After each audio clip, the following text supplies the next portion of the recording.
मात श्री नर्मदे हर, नर्मदे हर, नर्मदे हर। नर्मदायै नमः प्रातः, नर्मदायै नमो निशि।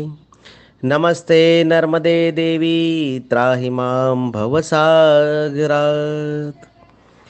सर्वतीर्थेषु यत्पुण्यं, सर्वयज्ञेषु यत्फलं, सर्ववेदेषु यज्ञानं, तत्सर्वं नर्मदातटे। मातेश्वरी नर्मदा मैया को नमन है, उसकी जलधारा को नमन है, पावन पवित्र आंचल को नमन है,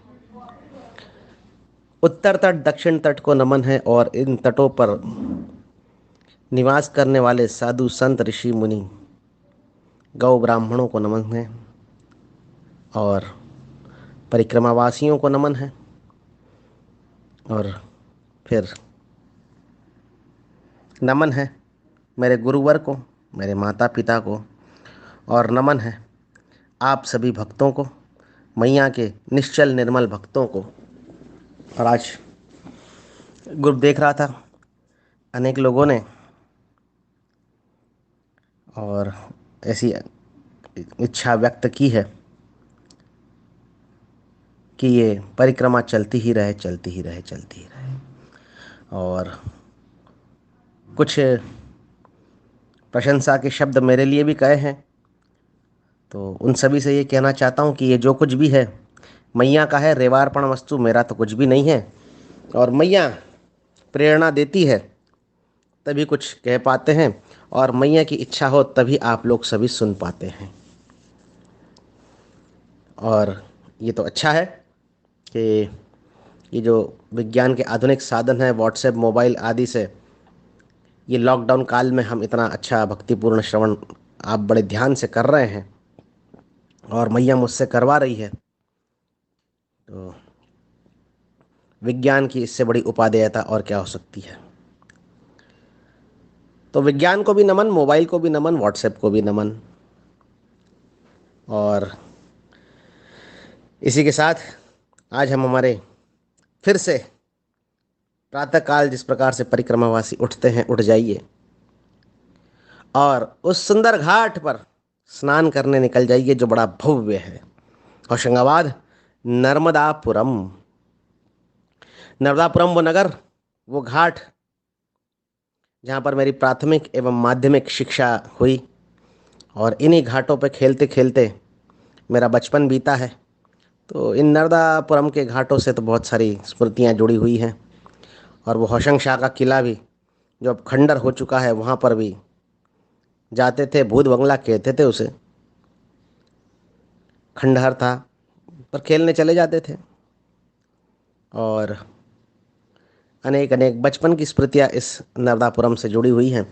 और यहाँ पर मुख्य है सेठानी घाट, जो सबसे बड़ा है, उससे ही लगा हुआ कोरी घाट, खर्रा घाट, विवेकानंद घाट, और अनेक दो तीन घाट और हैं। और एक यहाँ पर एक खुदकुशी घाट भी है। खुदकुशी घाट उसके इसलिए कहते हैं कि वो जब घाट बनाया था तो कुछ यांत्रिक गड़बड़ी रह गई थी, और उस घाट के नीचे की जो मिट्टी और पत्थर वगैरह सब बह गए थे, और जो भी स्नान करने जाता तो वो घाट के नीचे से आकर उस गहरी खाई में फंस जाता था और उसकी मृत्यु हो जाती थी। तो अब वहाँ पर जो भी स्नान करने जाता है तो गड़बड़ हो जाती है, इसलिए उसे खुदकुशी घाट कहते हैं। मुख्य है सेठानी घाट, जो सर्वप्रथम बना, और ईस्वी सन 1881 में इसका निर्माण हुआ। ये होशंगाबाद नर्मदापुरम नगर जो है, ये पुनर्स्थापित हुआ ईस्वी सन 1551 में, और बड़ा ही सुंदर नगर है। मध्य प्रदेश का संभाग स्तर का ये जिला है, और मैया की कृपा से परिपूर्ण हो रहा है। और ये जो सेठानी घाट है, इसके निर्माण की कथा भी बड़ी रोचक है। ईस्वी सन 1881 में इसका निर्माण पूर्ण हुआ। उस समय होशंगाबाद के जिला कलेक्टर, उस समय अंग्रेजों का शासन था, तो जिला कलेक्टर थे NP रेक्टेन साहब। अब रेक्टेन साहब अपने हिंदू सनातन धर्म के विषय में थोड़ा कुछ अच्छी भावना रखते थे, और जब उन्होंने देखा कि मैया में स्नान करने के लिए जो भक्त आते हैं उन्हें बड़ी समस्या होती है, व्यवस्थित रूप से स्नान नहीं कर पाते, फिसल जाते हैं, दुर्घटनाएं होती हैं, तो उन्होंने अपने उच्चाधिकारियों को संदेश दिया कि यहाँ पर इस प्रकार से एक घाट बनवाने की मेरी इच्छा है। तो उच्चाधिकारियों ने कहा कि हम तो यहाँ पर राज करने आए हैं, व्यापार करने आए हैं, दान धर्म करने नहीं आए हैं, जितना आवश्यक है उतना करो, और उनकी अर्जी को अस्वीकार कर दिया। तो फिर एनपी रेक्टन साहब ने सोचा कि यहाँ के नगर जो है, नगर निवासियों से जन सहयोग से यहाँ पर इस प्रकार की व्यवस्था की जाए। तो उस समय होशंगाबाद की जो सबसे अधिक धनाढ्य महिला थी, जो नगर सेठानी थी, संपूर्ण नगर की सेठानी थी, सब सर्वाधिक धनवान थी, जानकी देवी, सबसे पहले उनके पास गए रेक्टेन साहब और उनसे निवेदन किया कि ऐसा घाट मेरे बनवाने की इच्छा है, आपका जो भी सहयोग आप दे सकें तो वो मुझे अवश्य प्रदान करें, बाकी सब मैं देख लूँगा। तब जानकी देवी सेठानी जी ने कहा कि कलेक्टर साहब, आपको कहीं जाने की आवश्यकता नहीं है, ये रही मेरे तिजोरी की चाबी, और जैसा घाट आप मैया के तट पर बनवाना चाहते हैं वैसा आप बनवाइए। और उस समय वो घाट जो है 18,000 रुपये की लागत से निर्माण हुआ। जानकी देवी सेठानी के संपूर्ण सहयोग से उसका निर्माण हुआ, इसलिए उसे सेठानी घाट कहने लग गए। और बड़ा ही सुंदर नगर है, संतों की भूमि है, रामजी बाबा की तपस्थली है, रामजी बाबा का मेला भी लगता है यहाँ पर। गुप्ता ग्राउंड नाम का एक बड़ा अच्छा मैदान है, वहाँ पर प्रतिवर्ष रामजी बाबा का मेला लगता है बड़ा, और उस मेले की तो बड़ी मधुर स्मृतियाँ अभी भी ताज़ी हैं। बचपन में वो मेले के झूलों में, चक्रों में घूमना, और सॉफ्टी आइसक्रीम और तमाम प्रकार के जो आनंद है वो मेले में ग्रहण करे हैं, और बड़ा है। और फिर सेठानी घाट होशंगाबाद नगर से बचपन का लगाव तो था ही, और भी बढ़ गया। ईस्वी सन 1996 में, 1996 में सर्वप्रथम नर्मदा पुराण नाम की एक छोटा ग्रंथ जो दिल्ली मथुरा से प्रकाशित होता है, तो वो अध्ययन के लिए लिया। और मैया के तट पर रहता हूँ तो मैया की जानकारी होना आवश्यक है, बस इतना सा ही उद्देश्य था। और इसी सन 1996 में वो छोटा सा नर्मदा पुराण का अध्ययन प्रारंभ किया। न तो उसमें संस्कृत के श्लोक थे और न ही वो पूर्ण रूप से बना हुआ था, आधा ही था। तो खोज करी और तुरंत ही मालूम हुआ कि होशंगाबाद से प्रकाशित होने वाला ज्ञान सत्र प्रकाशन का जो नर्मदा पुराण है, जिसमें संपूर्ण 352 अध्याय और 14,569 14,569 श्लोकों का वो दिव्य ग्रंथ है। उसमें संपूर्ण संस्कृत के श्लोक भी हैं और उसका हिंदी अनुवाद भी है। ऐसा ग्रंथ है, तो उसका अध्ययन करने से मैया के विषय में काफ़ी अधिक जानकारी मिलती है। तो तुरंत वो लेकर आया, और उसके जो संकलन करता थे ओंकारानंद गिरी जी महाराज, उनका यहाँ पर एक सत्संग भवन था, नर्मदा सत्संग भवन, और यहीं पर उन्होंने ज्ञान सत्र प्रकाशन की स्थापना करी थी। तो वो जब नर्मदा पुराण, जो बृहद नर्मदा पुराण जब हाथ में आया तो बड़ी प्रसन्नता हुई और अध्ययन थोड़ा सा तीव्र हो गया। और ईस्वी सन 1998 1998 में ओंकारानंद गिरी जी महाराज से भेंट करने का अवसर आया। प्रथम एवं अंतिम भेंट थी वो। तो चर्चा ऐसी करी कि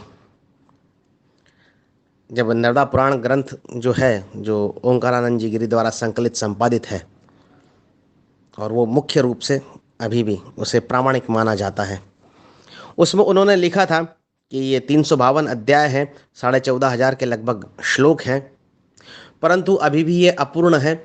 कुछ वायु पुराण आदि के जो हैं, वायु पुराण, मत्स्य पुराण आदि के जो संदर्भ हैं, जो संदर्भ श्लोक हैं, वो अप्राप्त हैं, मुझे प्राप्त नहीं हो पाए। इसलिए जब ये मुझे मिलेंगे तो इसका मैं विस्तार करूँगा। ऐसा उन्होंने नर्मदा पुराण में लिखा था, स्वामी ओंकारानंद जी गिरी ने। तो जब ईस्वी सन 1998 में जब उनसे प्रथम और अंतिम भेंट हुई, तब ऐसा ही मैंने सहज प्रश्न पूछ लिया कि महाराज जी, वो जो आपने अपूर्ण की जो बात लिखी है वो आप कब पूरी कर रहे हो? तब महाराज जी ने कहा कि अब तो आयु हो चुकी है और अब भ्रमण भी संभव नहीं हो पाता है। मैया चाहे जिससे हो सके तो भविष्य में कोई किसी से करवाएगी, हो सकता है तुम भी कर सकते हो। अब न तो उस समय इस बात का कुछ अर्थ मालूम हुआ और ना मैंने कुछ ध्यान दिया, क्योंकि ध्यान नहीं दिया। परंतु संतों की वाणी कब सत्य हो जाए और उसमें क्या गूढ़ अर्थ छिपा रहता है, ये कोई नहीं जानता। स्वामी जी भी मुझे अधिक जानते नहीं थे। प्रथम बार एक थोड़ी सी ज़्यादा 20-25 मिनट आधा घंटे की भेंट हुई थी उनसे, और उसी में उन्होंने कहा कि हो सकता है तू भी कर दे। परंतु ये जो उन्होंने कहा उस समय 1998 में कि हो सकता है तू भी कर दे, इसका अर्थ समझ में आया ईस्वी सन 2016 में, जब वायु पुराण आदि के वो जो लुप्त श्लोक हैं, जो उपलब्ध नहीं हैं, और मैया की कृपा से एक अचानक एक चमत्कार के स्वरूप मुझे प्राप्त हुए और उसका भी अध्ययन करना प्रारंभ किया। और पुनः पुनः नर्मदा पुराण और वो जो गुप्त श्लोक हैं जो अभी तक अप्राप्त थे, वो जो मुझे प्राप्त हुए ईस्वी सन 2016 में। ईस्वी सन 1998 में स्वामी जी का कहा हुआ वह कथन ईस्वी सन 2016 में सिद्ध हुआ, और मैं अपने आप को बड़ा सौभाग्यशाली समझता हूँ कि स्वामी जी के आशीर्वाद से निकट भविष्य में शीघ्र ही उस कार्य को मैं पूर्ण करूँगा। अभी वर्तमान में एक परिक्रमा पर आधारित एक विस्तृत पुस्तक का लेखन चल रहा है, और मैया जब चाहेगी, एक लगभग 8-9 महीने तो हो चुके हैं लिखते लिखते, 4-5 महीने तो लिख नहीं पाया। 8-9 महीने, 9 महीने में से 4 महीने लिख नहीं पाया, 5 महीने लेखन हुआ है, और अभी भी बहुत कुछ शेष है। ऐसी पुस्तक लिख रहा हूँ, और उसके बाद स्वामी जी के आशीर्वाद स्वरूप और मैया की आज्ञा यदि होगी तो एक पुनर्मुद्रण नर्मदा पुराण का, जिसमें श्लोकों की संख्या भी बढ़ जाएगी, अध्याय की संख्या भी बढ़ जाएगी, और विस्तृत रूप से एक सविस्तर नर्मदा पुराण संपादित करने की इच्छा है, जो स्वामी जी और मां नर्मदा के आशीर्वाद से अवश्य पूर्ण होगी, ऐसा मेरा पूर्ण विश्वास है। तो ये आशीर्वाद 98 में मुझे मिला था। सेठानी घाट पर ही स्वामी जी के मुख से जो एक वाणी निकली थी, वो देखिए अब मैया कब सत्य करती है, क्योंकि बड़ा श्रम साध्य कार्य है। स्वामी जी का ये कार्य इतना महान था कि जिस नर्मदा मैया की गाथा कोई जानता नहीं था, स्वामी जी ने संपूर्ण भारतवर्ष में भ्रमण करके करके करके इधर जा उधर जा, यहाँ से पांडुलिपि ला, वहाँ से मूल ग्रंथ लेकर आ, और उन्होंने सब पूरा संकलित करके प्रथम बार नर्मदा पुराण का निर्माण किया, जिसमें 14,500 के लगभग श्लोक स्वामी जी द्वारा संकलित किए गए। और ये सबसे बड़ा, किसी एक नदी पर लिखा हुआ सबसे बड़ा ग्रंथ है। इससे अधिक महिमा तो पुराणों में गंगा जी की भी नहीं है, यमुना जी की भी नहीं है, किसी अन्य नदी की भी इससे अधिक महिमा पुराणों में नहीं कही गई है। सर्वाधिक महिमा पुराणों में यदि किसी एक नदी सरिता के ऊपर, महानदी के ऊपर लिखी गई है तो वो है सिर्फ नर्मदा, और उस ग्रंथ को हम कहते हैं नर्मदा पुराण। और भविष्य में यदि चाहा तो फिर से आपके सम्मुख आऊँगा, और अभी भी अध्ययन चल रहा है। 25 वर्ष हो चुके हैं अध्ययन करते करते, और अभी तो मात्र शुरू हुआ है। और फिर आपसे कभी सम्मुख हो जाऊंगा तो फिर एक नए नर्मदा पुराण, विस्तारित नर्मदा पुराण के साथ में आपसे पुनः भेंट करने की इच्छा अवश्य है। और मैं अपने आप को गौरवान्वित समझता हूँ कि मैया ने और स्वामी जी ने इस कार्य के लिए मेरा चयन किया। और ऐसा है, ये होशंगाबाद का सेठानी घाट 18,000 रुपये में मात्र बना हुआ था। और आगे चलते हैं तो खर्रा घाट दत्त मंदिर, बड़ा ही सुंदर स्थान। और गुलावणी महाराज जी ने लोकनाथ तीर्थ महाराज जी को यहीं पर स्पर्श दीक्षा दी थी और 2.5 दिन का यहाँ पर निवास किया था पूज्य टेम्बे स्वामी जी ने। उसी 2.5 दिन के निवास में यहाँ पर उन्होंने दत्तात्रेय भगवान की प्रतिमा स्थापित करी। बड़ा ही सुंदर परिसर है खर्रा घाट। और खर्रा घाट से आगे जाते हैं तो रंडाल घाट।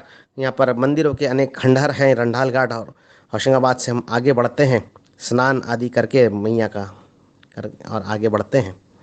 और फिर कोकसर नाम का गांव आता है, केवलारी नदी का संगम ग्राम है कोकसर। यहाँ पर कमल भारती महाराज जी के सत शिष्य ब्रह्मचारी गौरी शंकर जी महाराज का समाधि स्थान है। अब कमल भारती जी महाराज, इन्होंने आज से लगभग 200 वर्ष पूर्व अपने अखाड़े के साथ में साधु संत और गज अश्व हाथी और घोड़ों के साथ में बड़े ही उत्साह से और बड़े ही धूमधाम से नर्मदा परिक्रमा का पुनर्स्थापन किया। जो परिक्रमा पांडव बता गए थे, जो परिक्रमा देवताओं ने करी, जो परिक्रमा ऋषि मुनियों ने करी, और बीच के काल में जो है म्लेच्छों के आक्रमण के कारण इसमें खंडित हो गई थी, वो आज से 200 वर्ष पूर्व कमल भारती जी महाराज ने उस परंपरा को पुनर्जीवित किया। और उस परंपरा का पालन हम आज हजारों की संख्या में कर रहे हैं और हजारों की संख्या में परिक्रमा कर रहे हैं। अभी ये ऑडियो डालने से पूर्व ही, ऑडियो आप तक भेजने से पूर्व 10 मिनट पूर्व ही जो विमलेश्वर सागर संगम है, वहाँ के जो मुख्य नाविक है जिसका मैंने उल्लेख कर चुका हूँ, राम जी भाई, उनसे चर्चा हुई। और इस वर्ष बस, पैदल, 4 व्हीलर, 2 व्हीलर आदि सभी साधनों को मिलाकर कुल लगभग 24,000 भक्तों ने परिक्रमा करी। इन 24,000 के आंकड़े में सभी आ गए, पैदल भी आ गए, बस वाले भी, 4 व्हीलर वाले भी, और सभी आ गए। इस वर्ष करी। हालांकि कोरोना लॉकडाउन के कारण ये संख्या कम है। 2019 में लगभग 32,000 की संख्या थी, 2020 में 30,000 की संख्या थी, और 2021 में क्षमा कीजिए 2020 में 34,000 के लगभग संख्या थी। और अभी इस वर्ष कोरोना महामारी के चलते हुए भी 24,000 परिक्रमावासियों ने परिक्रमा करी। तो ये जो हजारों की संख्या में आज जो परिक्रमा कर रहे हैं, उस आधुनिक काल में जो हम परिक्रमा कर रहे हैं, उसकी पुनर्स्थापना का, पुनर्जीवन देने का कार्य, महती कार्य कमल भारती जी महाराज जी ने किया था। और उनके सत शिष्य, उन्होंने कमल भारती जी महाराज की परंपरा को बड़े ही तीव्र वेग से आगे बढ़ाने वाले उनके सत शिष्य ब्रह्मचारी गौरी शंकर जी महाराज का समाधि स्थान है ये कोकसर घाट। कोकसर घाट से आगे जाते हैं, गौमुख है, गोकर्णेश्वर है, कुलेरा घाट है, नानपा घाट है, हतेड़ नदी का संगम है। और हतेड़ नदी का संगम हत्याहरण तीर्थ कहलाता है। हत्याहरण तीर्थ अर्थात महाभारत का जब युद्ध हुआ तो अपने ही कुल गोत्र के भ्राताओं का घात करने के कारण पांडवों के जो शस्त्र थे वो निस्तेज हो गए थे। तब पांडव मैया के तट पर यहाँ पर आए थे। हत्याहरण तीर्थ, नानपा घाट, हतेड़ नदी का संगम, कुलेरा गांव आता है। वहाँ पर जो है मुख्य मार्ग पर डोलरिया आता है, डोलरिया से यहाँ पर पहुँचा जा सकता है। और यहाँ पर उन्होंने, पांडवों ने अपने शस्त्र का प्रक्षालन किया था और शस्त्र जो है पुनः तेजवान हो गए थे, जो महाभारत युद्ध के समय निस्तेज हो गए थे। नर्मदा मैया का जल से वो बड़ा सुंदर स्थान है हत्याहरण तीर्थ। और यहीं पर कुलेरा गांव है। कुंतीपुर से पूर्व में कहते थे द्रौपदी और रुक्मणी का मिलाप यहीं पर हुआ था, ऐसा माना जाता है। फिर आ जाता है दक्षिण में आवरी घाट। और आवरी घाट पर पांडवों ने जब मैया का पूजन करा तो उन्हें हस्तिनापुर स्थापना का आशीर्वाद मैया के आशीर्वाद से मिला। फिर आगे चलते हैं तो गांव आता है भोला। गांव का नाम है भोला। इंद्रना नदी का संगम है। और इंद्रना नदी का जो संगम है वहाँ पर मैया के मध्य में दो टापू हैं, दो छोटे छोटे टापू बेट हैं। उसे जुगला जुगली टापू कहते हैं। अब क्यों कहते हैं ये तो मुझे भी नहीं मालूम, पर नाम बड़ा अच्छा लगता है मेरे को, जुगला जुगली। दो टापुओं के नाम हैं। और फिर आता है चतुर्मुख शिव जी, और विपुल जल राशि है यहाँ पर। बड़ा ही सुंदर संगम है इंद्रा नदी का संगम। फिर बाबरी घाट, बिलाड़िया। ये बाबरी घाट सिवनी मालवा से पहुंचा जा, मुख्य मार्ग पर सिवनी मालवा है, वहाँ से बाबरी घाट जाने का जो है वो रास्ता आता है। और सिवनी मालवा अभी इस ऑडियो डालने से पूर्व ही मेरे ऑडियो सुनकर कुछ प्रशंसा के शब्द कहे थे। शिवनी मालवा से ही फ़ोन आया था श्रीमान गोयल साहब का, और उन्होंने कहा था कि जब भी आप बाबरी घाट आओ तो अवश्य भेंट करना। अब गोयल साहब से परिचय हो गया है, और अब कभी जाएंगे शिवनी मालवा तो उनसे भी भेंट अवश्य होगी। महेश जी गोयल। और फिर आगे चलते हैं तो भिलाड़िया घाट। भिलाड़िया घाट आता है। भिलाड़िया घाट से आगे जब हम चलते हैं तब गंजाल नदी आती है।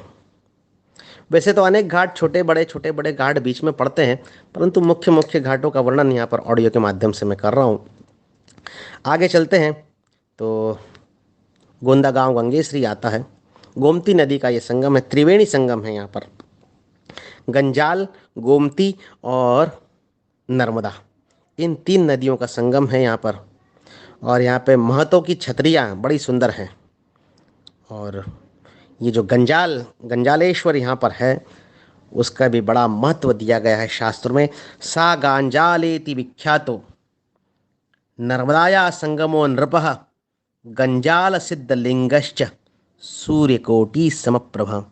ये गंजाल नदी के तट पर जो सिद्ध लिंग है, जिसे गंजालेश्वर कहते हैं, ये करोड़ों करोड़ों सूर्य की भांति प्रतापमान है।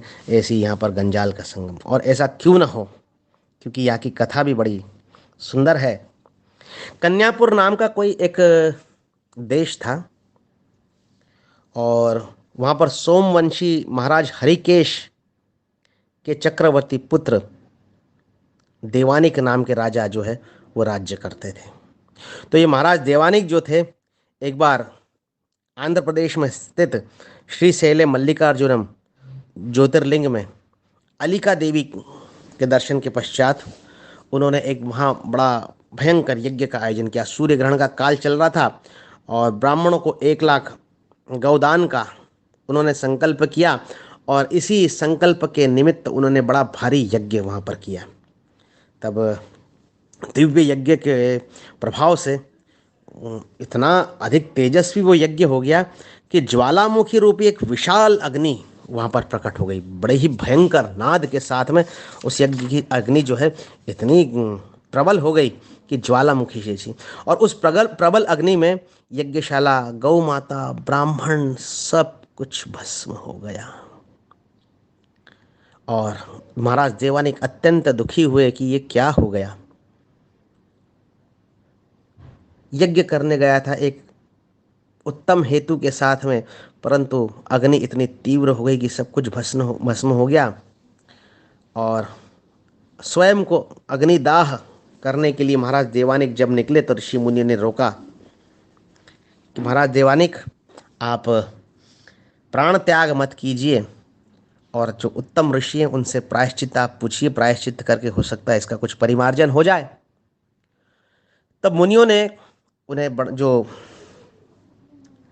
वो बताया प्रायश्चित, तो उन्होंने क्या बताया कि विभिन्न तीर्थ क्षेत्र जितने भी हैं हमारे भारत भर में, केदारनाथ, बद्रीनाथ, गंगोत्री, जमुनोत्री, जगन्नाथ, द्वारका, सोमनाथ और रामेश्वरम आदि आदि जितने भी तीर्थ हमारे भारत में हैं, सभी पर जाना है। 10 लाख गायत्री पुरस्चरण करना है, 10,000 गौ माता का दान करना है, और 10,000 स्वर्ण मुद्रा का दान ये प्रत्येक तीर्थ में करना है। तब आपके इस ये जो अनहोनी घटी है उसका आपका परिमार्जन होगा। महाराज देवानिक अनेक अनेक तीर्थों में गए, उसके बाद भी उनका पाप नष्ट नहीं हुआ। और एक बार महाराज देवानिक जो है कुरुक्षेत्र में सरस्वती नदी के तट पर स्नान कर रहे थे, और वहाँ पर भी उन्होंने वही प्रायश्चित्त का संकल्प ले लिया। 10 लाख गायत्री पुरस्चरण, 10,000 गौ माताओं का दान, 10,000 स्वर्ण मुद्राओं का दान। ये सब जब वहाँ पे करने लगे तो अचानक माता सरस्वती वहाँ पर प्रकट हुई, और माता सरस्वती ने कहा कि हे महाराज देवानिक, ये जो आप उपाय कर रहे हैं, ये जब तक आप नर्मदा के तट पर नहीं करते तब तक आपकी तपस्या पूर्ण नहीं होगी, आपके पातक नष्ट न होंगे। तब महाराज देवानिक यहाँ गंजाल नदी के संगम पर आए और उन्होंने मैया के तट पर वहीं संपूर्ण प्रक्रिया, संपूर्ण प्रायश्चित्त विधि का अवलंबन किया, और तुरंत मैया के उन्हें दर्शन हुए, और शीघ्र ही वो पाप मुक्त हो गए। ऐसा है ये गंजाल नदी का संगम। गंजाल नदी का संगम जहाँ पर है, वहाँ पर होशंगाबाद नर्मदापुरम जिला जो है समाप्त हो जाता है, और नवगठित हरदा जिला प्रारंभ हो जाता है। और यहाँ से फिर जब हम पार करते हैं तो गंगेसरी, छिपानेर घाट, उत्तर में भी छिपानेर है, दक्षिण में भी छिपानेर है। उत्तर में छोटा छिपानेर, दक्षिण में बड़ा छिपानेर। फिर जलोदा घाट में हरिहरेश्वर मंदिर बड़ा सुंदर है, रतिराम बाबा की समाधि है, लगभग 150 वर्ष पुरानी। गोयद घाट है, और बड़ा परिक्रमावासी जब चलते जाता है तो मार्ग में कठिनाई तो आती है, अनेक अपरिचित परिक्रमावासी भी मिलते हैं, और कईयों से गहरा अपनत्व हो जाता है। ये बड़ा ही सुंदर स्थान है। और अभी अभी जो सिवनी मालवा से जो मैं फ़ोन आया था, तब वो जो महेश जी गोयल, उनका फ़ोन आया था, तो उन्होंने मुझे बताया था कि यहाँ पर सिवनी मालवा में से भी जो परिक्रमावासी निकलते हैं, उनकी वो यथा योग्य सेवा करते हैं। तो ऐसे अनेक हजारों परिक्रमावासी इनकी सेवा लेकर तृप्त होते हैं। और अभी तक के वर्णन में मैंने आपको यही बताया कि परिक्रमावासियों को ऐसी सेवा प्राप्त होती है, परिक्रमावासियों को वैसी सेवा प्राप्त होती है। तो जब सेवा प्राप्त होती है और उनकी परिक्रमा निर्विघ्न रूप से संपन्न होती है, तो परिक्रमावासियों के भी कुछ कर्तव्य बनते हैं। और जो वर्तमान में बड़े दुख के साथ कहना पड़ता है कि जो मनोवृत्तियों में जो परिवर्तन, कुछ कुछ मानवों की मनोवृत्तियों में जो परिवर्तन हो रहा है, तो बड़े ही दुख के साथ कहना पड़ता है कि कुछ नियम हमें ध्यान रखना चाहिए जो परिक्रमावासी ध्यान में नहीं रखते हैं। और जहाँ पर भी जाएं, जिस किसी भी आश्रम में जाएं, वहाँ के नियमों का पालन करें। प्रत्येक आश्रम की जो है अर्थव्यवस्था एक जैसी नहीं होती, जो मिल जाए उसमें संतुष्ट रहिए। होना तो ये चाहिए कि सदाव्रत मिलता है और उसी को हम स्वीकार करें, और जहाँ पर बना बनाया भोजन मिल गया वो हमारा सौभाग्य है। परंतु जहाँ पर बना बनाया भोजन नहीं, हमारे स्वयं के आश्रम में हम बना बनाया भोजन नहीं देते, तो उसे भी स्वीकार करें। और यदि कोई कहीं पर यदि कोई अव्यवस्था है तो उसे भी स्वीकार करें, उसका प्रचार प्रसार न करें। देखा गया है इन 2-3 वर्षों में, 2-4 वर्षों में, कि जो परिक्रमावासी आते हैं किसी आश्रम में या फिर किसी स्थान पर, यदि उन्हें उचित सेवा किसी कारणवश नहीं मिल पाती है, अब अभी तो ये समस्या बहुत बढ़ गई है, क्योंकि जो ये 2-1.5 वर्ष से जो लॉकडाउन चल रहा है, तो अनेक आश्रमों की आर्थिक परिस्थिति बड़ी गंभीर हो गई है, तो सेवा मिलना बड़ा दूभर हो गया है। तो जैसी सेवा मिले वैसी स्वीकार कीजिए। परंतु होता क्या है कि तुरंत उस आश्रम की बुराई करने लग जाते हैं सोशल मीडिया पर, व्हाट्सएप के माध्यम से, फेसबुक के माध्यम से, जो अनुचित है। ऐसा नहीं होना चाहिए। इतनी सेवा आपको मिल रही है, इतनी सेवा तो अपने घर में संभवतः हमारे पुत्र पुत्री भी नहीं कर पाते, जितनी नर्मदा मैया के तट पर जो है आपका ध्यान रखा जाता है, परिक्रमावासियों का ध्यान रखा जाता है, और हजारों की संख्या में आते हैं। तो जो हमें प्राप्त हो उसमें संतुष्ट हो जाना चाहिए। और जहाँ पर ऐसी सुविधा नहीं हो तो कुछ ना कुछ उनकी व्यवस्था हो सकती है, वो भी हमें समझना चाहिए। और जब भी हम किसी से बात करें तो अच्छी ही बात करें, क्योंकि वो जो संत है, वो कई संत तो ऐसे होते हैं कि जो स्वयं की साधना के लिए विराजमान होते हैं, उनसे जितनी बन जाए वो सेवा करते हैं। तो यही परिक्रमा वासियों को थोड़ा सा ध्यान रखना चाहिए। जिस आश्रम पर, जिस मंदिर में, जिस गृहस्थ के यहाँ हम रुके, वहाँ पर हम थोड़ा सेवा कार्य करें, थोड़ी साफ सफाई करें, थोड़ा अपने भी तन को हम थोड़ी सी चालना दें। और यदि परिक्रमा करते करते आपका अहंकार नष्ट न हुआ, आप में दया का भाव नहीं आया, आपके जीवन में परिवर्तन नहीं हुआ, तो फिर परिक्रमा करने का कोई अर्थ मेरे दृष्टि से तो नहीं निकलता। फिर हमें परिक्रमा नहीं हो पाती, वो एक पिकनिक हो जाती है। तो परिक्रमा करें, और जो भी अच्छी अच्छी सुनहरी यादें हैं उन्हें अपनी झोली में समेट कर ले जाएं। और कहीं पर यदि कुछ अव्यवस्था होती भी है तो उसे छोड़ दिया जाए। उसको नाहक देखा है मैंने विगत 3-4 वर्षों में कि कहीं पर यदि कुछ व्यवस्था नहीं मिल पाती किसी आश्रम में, वो आश्रम की व्यवस्था रहती है, किसी गृहस्थ की व्यवस्था रहती रहती है, या फिर मंदिरों में कुछ सामग्री उपलब्ध न हो, परंतु तुरंत कि ये स्थान अच्छा नहीं है, यहाँ पर हमें ऐसा नहीं मिला, यहाँ पर हमें वैसा नहीं मिला, ऐसी बुराई ना करें।